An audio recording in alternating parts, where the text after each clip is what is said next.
Hello and welcome to Lavneesh sir की class. आज की शिक्षा निदेशालय राष्ट्रीय राजधानी क्षेत्र दिल्ली की वर्कशीट नंबर 44 जो कि कक्षा 8वीं के विद्यार्थियों के लिए है, यह ली गई है विज्ञान विषय से और इसमें हम समझने की कोशिश कर रहे हैं पाठ बल तथा दाव की। तो देखिए, जैसे कि आपको पता है पिछली वर्कशीट से हमने इस पाठ को समझना शुरू किया, बल तथा दाव, और आज भी हम उससे आगे के बारे में इस वर्कशीट में जानेंगे। तो चलिए बिना समय गवाए शुरुआत करते हैं मेरे साथ और समझने की कोशिश करते हैं। हमने सीखा कि किसी वस्तु पर एक ही दिशा में लगाए गए बल जुड़ जाते हैं, जैसा कि पिछली वर्कशीट में हमने समझा था। इसलिए जिस दिशा में बल लगता है वह बताना बहुत ज़रूरी है। किसी वस्तु पर लगाया गया बल उसकी गति को बदल सकता है, ये हमने पिछली बार भी समझा था। जैसे यदि बल गति की दिशा में है तो वस्तु की गति बढ़ जाएगी, और यदि बल गति की दिशा के विपरीत दिशा में है तो वस्तु की गति में कमी आ जाती है। तो देखा आपने कि बल जो है वो किसी भी वस्तु की गति को बदल सकता है। अगर हम उसको सेम डायरेक्शन में लगाएं, उसी दिशा में लगाएं जिसमें बल लगाना है, तब तो वो उसका बल बढ़ जाएगा, यानी उसकी वस्तु की गति भी बढ़ जाएगी। जैसे कि आप देखिए, मान लीजिए कोई भारी सामान है, जैसे कोई ठेला खींच रहा है, और अगर कोई पीछे से, जैसे आगे से तो वो खींच रहा है ठेले को, है ना, या किसी भारी सामान को, और पीछे से अगर कोई और दूसरा भी उसी दिशा में बल लगा दे तो उस वस्तु की गति में क्या होगा, तेज हो जाएगी और वो जल्दी जल्दी आगे बढ़ जाएगी। लेकिन यदि बल की गति उसकी दिशा के विपरीत दिशा में लग जाए तो वस्तु की गति में कमी आ जाएगी। जैसे उदाहरण अभी हम समझते हैं। उदाहरण के लिए, एक गोलकीपर गोल बचाने के लिए गेंद की तरफ कूदता है या उछलता है, तो उसके द्वारा लगाया गया बल गेंद को रोक सकता है, यानी कि उसकी दिशा को बदल सकता है और गोल होने से बच सकता है।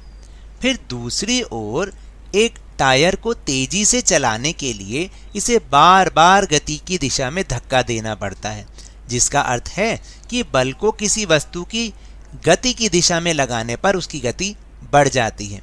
तो अब आप समझे कि किसी वस्तु की गति या उसकी गति की दिशा में या दोनों में परिवर्तन को वस्तु की अवस्था में परिवर्तन कहा जाता है।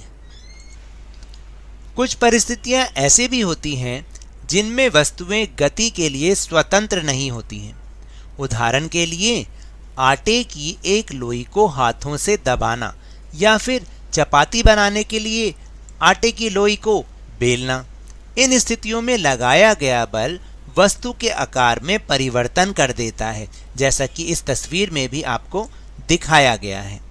तो अब आप समझे कि बल किसी वस्तु की गति में उसकी दिशा में परिवर्तन कर देता है और उसकी अवस्था में भी परिवर्तन कर देता है। तो चलिए अब हम चलते हैं अपने प्रश्नोत्तर की ओर।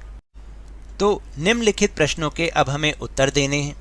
जैसे पहला प्रश्न है कि दो स्थितियों के उदाहरण दीजिए जिनमें बल के कारण किसी वस्तु की अवस्था में परिवर्तन होता है। तो देखिए, दो स्थितियां हैं। जैसे एक गोलकीपर गोल बचाने के लिए गेंद की तरफ कूदता है या उछलता है, तो उसके द्वारा लगाया गया बल गेंद को रोक सकता है या उसकी दिशा को बदल सकता है, तो इससे वस्तु की अवस्था में परिवर्तन होता है। दूसरा, एक टायर को तेजी से चलाने के लिए इसे बार बार गति की दिशा में धक्का देना पड़ता है, जिससे उसकी गति बढ़ जाती है और बल के कारण उसकी अवस्था में परिवर्तन हो जाता है। फिर दूसरा प्रश्न है कि निम्नलिखित स्थितियों में बल के प्रभाव को पहचान कर लिखिए, और आपको ये तीन ऑप्शंस दे रखे हैं: आकार में परिवर्तन, गति में परिवर्तन या दिशा में परिवर्तन। और यहाँ पे 4 स्थितियाँ दे रखी हैं और उसमें आपको ये बताना है कि वहाँ पर बल का प्रभाव कैसा होगा। उसके आकार में परिवर्तन कर देगा, गति में परिवर्तन कर देगा या फिर दिशा में परिवर्तन करेगा। तो पहली स्थिति है नींबू का टुकड़ा निचोड़ना। अब आप बताइए, नींबू के टुकड़े को निचोड़ने के बाद फिर बल का क्या प्रभाव पड़ेगा। तो देखिए, नींबू का टुकड़ा जब हम एक टुकड़े को निचोड़ेंगे तो उसके आकार में परिवर्तन आ जाएगा। फिर इसके बाद लोहार द्वारा हथौड़े से लोहे के एक गर्म टुकड़े को पीटना, इससे क्या होगा, उसके आकार में ही परिवर्तन आएगा। बिल्कुल, क्योंकि जो गर्म टुकड़ा होगा जब वो उस पर चोट मारी जाएगी तो वो फैल जाएगा। फिर है तीसरा, एक कार का ब्रेक लगाने पर रुक जाना। तो ये कौन सा प्रभाव होगा? उसकी गति में परिवर्तन आ जाएगा, यानी उसकी गति में कमी आ जाएगी। और चौथा है कि एक बल्लेबाज द्वारा गेंद को मारना। ये इसका क्या प्रभाव पड़ेगा बल का? इसमें वो उसकी दिशा में परिवर्तन कर देगा।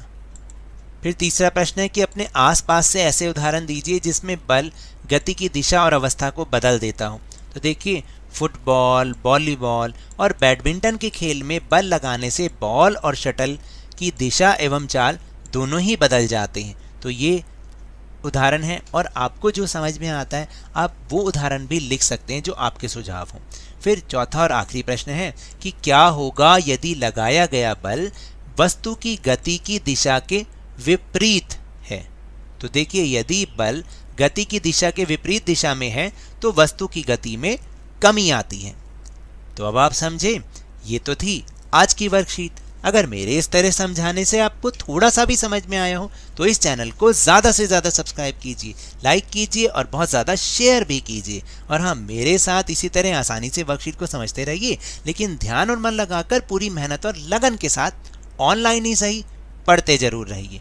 और अगर आपको कोरोना वायरस को हराना है ना, तो मास्क अवश्य लगा के रखिए, और जब भी संभव हो और जब भी उपलब्ध हो इसका टीकाकरण अवश्य कराएं, क्योंकि कोरोना को हराना है और जिंदगी को एक बार फिर से सुहाना बनाना है। इसी उम्मीद के साथ बहुत बहुत धन्यवाद।